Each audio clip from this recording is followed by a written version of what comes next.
Of key injuries in Knicks Sixers, plus our NFL insider is here with the latest on Aaron Rodgers' meeting with the Steelers. But let's start with the hoops. The Knicks, hoping it's really always sunny in Philadelphia. The team is trying to stay hot tonight and take a commanding 3-0 lead over the Sixers in the East semifinal series. The Knicks have won 5 straight playoff games, and they're 12-3 in best-of-7 series after taking a 2-0 lead. But OG Anunoby is dealing with a hamstring strain. So we welcome in NBA senior writer Vince Goodwill, who's covering the Knicks. So what can you tell us about OG's availability for tonight? Christine, OG Anunoby is out tonight. Mike Brown just announced this to us about 20 minutes ago. He didn't say who would start in his place. He also didn't say what OG has been doing in the last day or so since injuring his hamstring at the end of Game 2. Important to note, OG Anunoby averaging 21-7, 63% from the field, over 50 from 3. And Game 4 is Sunday afternoon, a little bit of a quick turnaround. So as the Knicks try to take a commanding series lead against the 76ers. Yeah, it was really rough to watch him take himself out of that last game. So we'll see when he gets back on the court. Vince, thank you. And look who's in the building, Basketball Hall of Famer and Knicks legend Patrick Ewing. Ewing is the team's all-time leader in points, rebounds, blocks, and steals. And the Knicks have a 12-3 playoff series record with a 2-0 lead. Tonight, they're a win away from tying their longest win streak in franchise playoff history. The only other time the Knicks won 6 playoff games in a row was that aforementioned 1999 season with Ewing and co., when they went to the finals and lost to the Spurs in 5 games. On the 76ers side, senior NBA writer Tim Bontemps, so you just heard from Nick Nurse. What is the status of Joel Embiid for tonight's game? Well, I think we're trending towards, Christine, Joel Embiid being out there tonight in Game 3. He should be out here in a little bit, probably around 6:15 or so, to go through his final warm-up before tonight's game. But Nick Nurse said he expects Joel Embiid to give it a shot and play in this game. Now, Embiid participated in shoot-around this morning after sitting out Game 2 with those right hip and ankle injuries. And we'll see how he is feeling after getting those couple of days off. Obviously, Embiid is still just a month out from that emergency appendectomy that he came back from in the middle of that Celtics series, leading Philadelphia back from down 3-1 for the first time in franchise history. And certainly, the Sixers would love to get a win tonight and start to dig themselves out of the hole they're in after dropping the first 2 games of this series back at MSG earlier this week.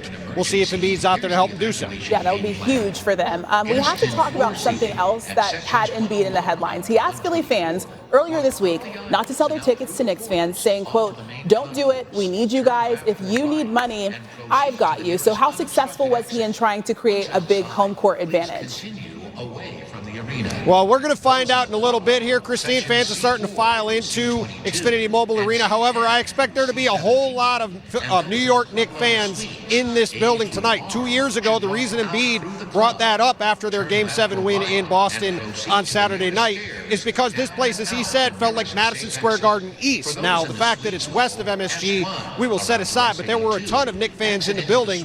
It's only an hour-and-a-half trip down I-95 to come here to the game. I would know because I've made that drive about 1 million times over the past few years from New York. So I expect there to be plenty of Knicks fans in the building. It's going to be a raucous environment, and certainly the Sixers know they're going to need to bring it if they want to get a win in this series and give themselves a chance to even it up with a win on Mother's Day Sunday afternoon back here in South Philadelphia. It's also a very quick trip on a PJ if you're Kylie Jenner, Timothy Chalamet, Jordan Wood, Spike Lee, etc. So I expect to see them there as well. Knicks 76ers begin 7 Eastern. Tim, thank you.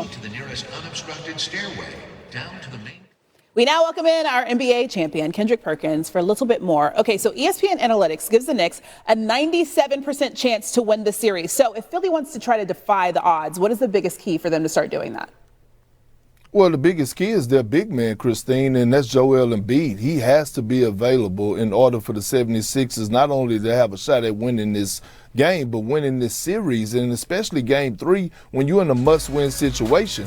I expect Joel Embiid to be available, but again, we're talking about one of the most skilled bigs that ever played a game of basketball, and we saw how missed he was in Game 2 when they went cold in the fourth quarter and Tyrese Maxey and Paul George couldn't hit outside shots because they was exhausted. Joel Embiid provides that inside presence that put pressure on the defense and applies pressure on the officials as well, because his ability to get to the free throw line. Yeah, we know what much of a difference he made in that Celtics series. It's the reason that they're in this series right now. Okay, we have to talk about James Harden. Another rough playoff game on his resume, just 10 points on 3 of 13 shooting, 4 turnovers in the Cavs' 10-point loss to the Pistons. He now has 30 career playoff games with more turnovers than he does made field goals. So how should Cleveland try to handle Harden's minutes moving forward?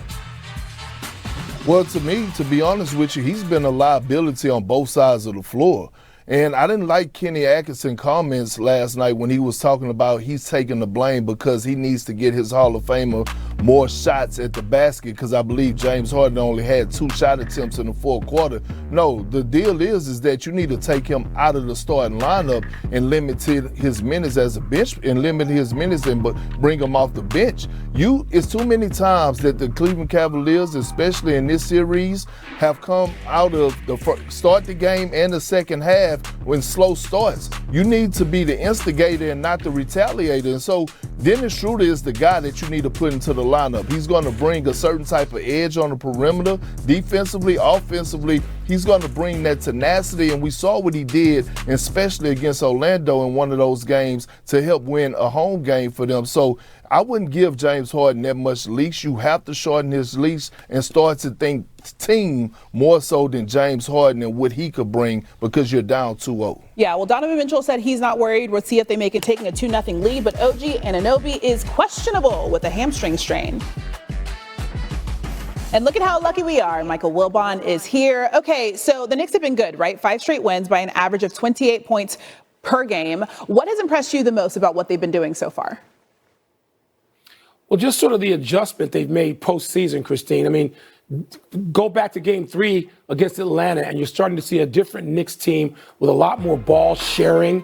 I mean, the defense has been really good too, but a lot more ball sharing out of the Knicks, where Jalen Brunson can still get his high volume of shots, but you get Karl Anthony Towns not just involved, but initiating a lot of the offense, and he's had high assist games. 7 assists the other night in Madison Square Garden in only 27 minutes.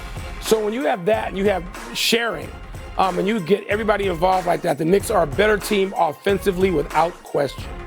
Thinking about that Atlanta series, it feels like it was so long ago, those first 2 games, especially watching how the Knicks are playing right now. New York, by the way, a -115 favorite to win the East at DraftKings Sportsbook. Let's talk about the other game tonight, the Timberwolves hosting the Spurs with their series tied at 1 apiece, and what a difference a game makes. Minnesota got the upset in game 1 and then got smoked by 38 in game 2. Coach Chris Finch said they got punked. So what's your read on this series after 2 games?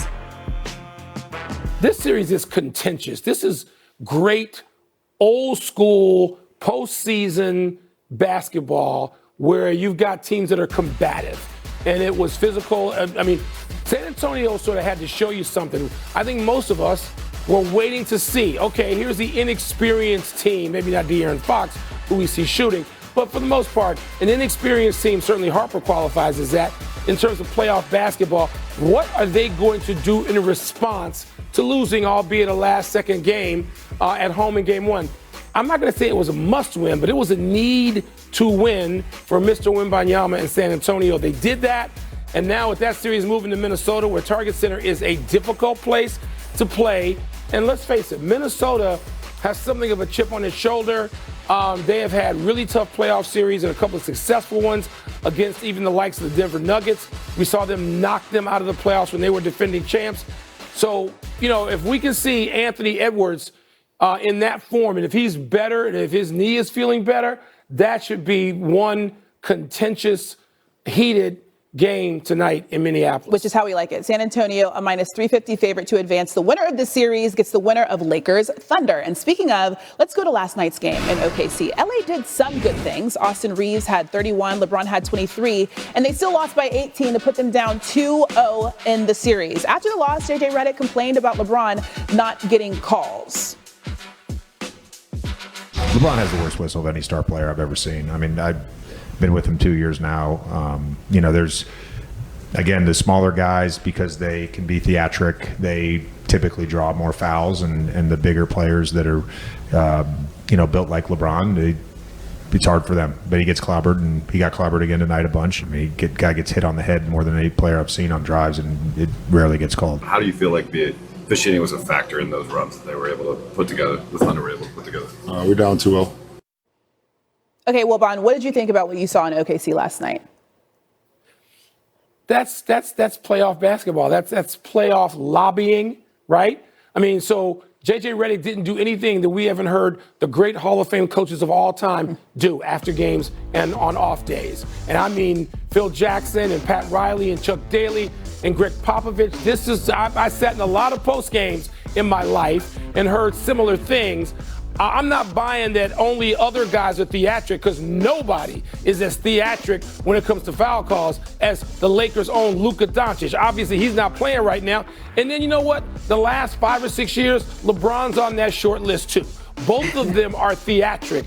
JJ's point about LeBron getting a tough whistle or the short end of it, I think that's completely legit sometimes. In the same way Shaquille O'Neal used to be on the wrong end of a short whistle, because smaller guys are hanging on those guys. And LeBron gets hit a lot. He does. But that ain't the reason the Lakers are down 2-0 in the series. They're not as good. Yeah. They're not nearly as good. They're not as good on offense. They're not as good on defense. They're not as resourceful. And so the Lakers can, and J.J. Redick has to do what he did post-game. But more than one thing can be true. J.J. Redick has to do that, and the Lakers are in trouble. I'm not saying they won't get a game. They could go back in game 3, and they need those similar performances from everybody. But OKC is demonstrably better, and it's hard to see that changing. Well, we'll see what they do at home. Game 3 is tomorrow night in LA, 8:30 Eastern on ABC. Malka Wilbon, thank you so much for joining us on SportsCenter.